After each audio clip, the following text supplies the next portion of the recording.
எல்லா புகழும் இறைவனுக்கே. Hello friends, welcome to Kilakarai kitchen. இன்றைக்கி நம்ம சேனலில் நான்வெஜ் சுவையில் சூப்பரான வெஜ் கிரேவி, அதாவது முருங்கைக்காய் கிரேவி தான் பார்க்க போகிறோம். ஸோ இதோட டேஸ்ட்டும் மனமும் பக்காவாக இருக்கும்.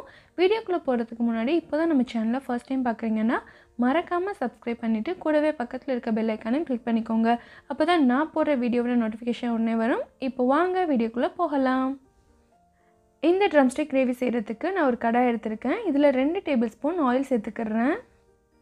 ஆயில் நல்லா ஹீட் ஆனதும் இதில் 1/2 டீஸ்பூன் கடுகு, 1/2 டீஸ்பூன் உளுத்தம்பருப்பு, 1/2 டீஸ்பூன் ஜீரகம் எல்லாத்தையும் சேர்த்துட்டு இதை மிக்ஸ் பண்ணி விட்டுக்கலாம்.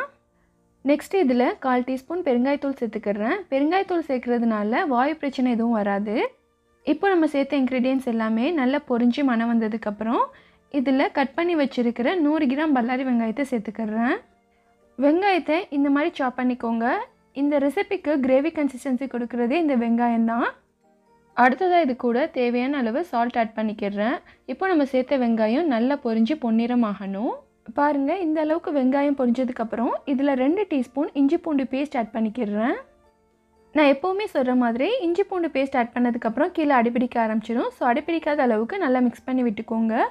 இப்போது நம்ம சேர்த்த இஞ்சி பூண்டோட ராஸ்மெல் போனதுக்கப்புறம் இதில் கட் பண்ணி வச்சுருக்கிற 2 மீடியம் சைஸ் தக்காளியை சேர்த்துக்கிறேன். அது கூடவே 2 பச்சை மிளகாயும் 1 கொத்து கருவேப்பிலையும் ஆட் பண்ணிக்கிறேன். பச்சை மிளகாயை இந்த மாதிரி நீல வாக்கில் நறுக்கி ஆட் பண்ணிக்கோங்க.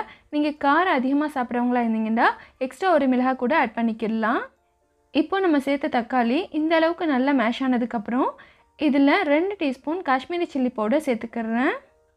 காஷ்மீரி சில்லி பவுடருங்கிறதுனால இங்கே நான் 2 டீஸ்பூன் சேர்த்துருக்கேன். இதுவே நார்மல் சில்லி பவுடராக இருந்தால் நீங்கள் 1.5 டீஸ்பூன் சேர்த்தா போதும். பட் இந்த சில்லி பவுடர் தான் வந்து கிரேவிக்கு நல்ல கலர் கொடுக்கும். அப்புறமா இதில் 2 டீஸ்பூன் மல்லித்தூள் சேர்த்துக்கிறேன். இப்போது மல்லித்தூள் சேர்த்ததுக்கப்புறம் இதோட பச்சை வாசனை போகிற வரைக்கும் இதை நல்லா மிக்ஸ் பண்ணி விட்டுக்கிடலாம். அடுத்ததாக நம்ம ஃபிங்கர் சைஸில் கட் பண்ணி எடுத்து வச்சுருக்கிற 2 பெரிய சைஸ் முருங்கைக்காயை சேர்த்துக்கிடலாம். இதுவே சின்னதாக இருந்துச்சுன்னா நீங்கள் 3 கூட ஆட் பண்ணிக்கோங்க. முருங்கைக்காயோட சென்டரில் இந்த மாதிரி கட் பண்ணிக்கோங்க. ஃபுல்லாக கட் பண்ணிடாதீங்க. ஸோ இந்த மாதிரி இருந்தால் தான் வந்து முருங்கைக்காய் எடுத்து சாப்பிட்றதுக்கு நல்லாயிருக்கும். இந்த ரெசிபிக்கு நம்ம யூஸ் பண்ணுற முருங்கைக்காய் வந்து நல்லா ஃப்ளெஷ்ஷியாக இருக்கணும். இப்போ நம்ம சேர்த்த முருங்கைக்காயை நல்ல மசாலாவோடு சேர்த்து பெரட்டி விட்டுக்கிடலாம். அடுத்ததாக காய் வேகிறதுக்கு தேவையான அளவு தண்ணி சேர்த்துக்கிடலாம். இங்கே நான் 1 கப் அளவு சேர்த்துருக்கேன். ஃப்ரெஷ்ஷான முருங்கைக்காயில் செய்யுங்க, அப்போ ரொம்ப நல்லாயிருக்கும். தண்ணி சேர்த்ததுக்கப்புறம் இதை நல்லா ஒரு தடவை கலந்து விட்டுக்கிடலாம். இந்த முருங்கைக்காய் கிரேவி வந்து நான்வெஜ் டேஸ்ட்டில் சூப்பராக இருக்கும். அண்ட் அதோட மனமும் பக்காவாக இருக்கும். இந்த ட்ரம்ஸ்டிக் கிரேவியை நம்ம சூடான சாதத்து கூட சேர்த்து பெரட்டி சாப்பிடும்போது செம்மையாக இருக்கும். இப்போ இதை மூடி போட்டு தீயை சிம்மில் வச்சுட்டு காயை நம்ம வேக வச்சுக்கிடலாம். இப்போ இது கூட 2 tablespoon coconut paste add பண்ணிக்கிறேன். இந்த கிரேவியில் நம்ம கோகோனட் பேஸ்ட் சேர்க்குறதுனால இதோட டேஸ்ட் வந்து நல்லா ரிச்சாக இருக்கும். இந்த கோகோனட் பேஸ்ட்டை கிரேவி கூட நல்லா மிக்ஸ் பண்ணி விட்டுக்கிடலாம். இந்த கிரேவி கொஞ்சம் திக்காக இருக்கிறதுனால நம்ம கோகோனட் பேஸ்ட் அரைச்சி அந்த ஜார்லையே கொஞ்சமாக தண்ணி சேர்த்து அலசி அதை இது கூட ஆட் பண்ணிக்கிறேன். கோகோனட் பேஸ்ட் சேர்த்ததுக்கப்புறம் இதை ரொம்ப நேரம் கொதிக்க வைக்க வேணாம். அடுத்த கொதி வந்ததுக்கப்புறம் காய் வெந்திருக்கான்னு செக் பண்ணிக்கோங்க.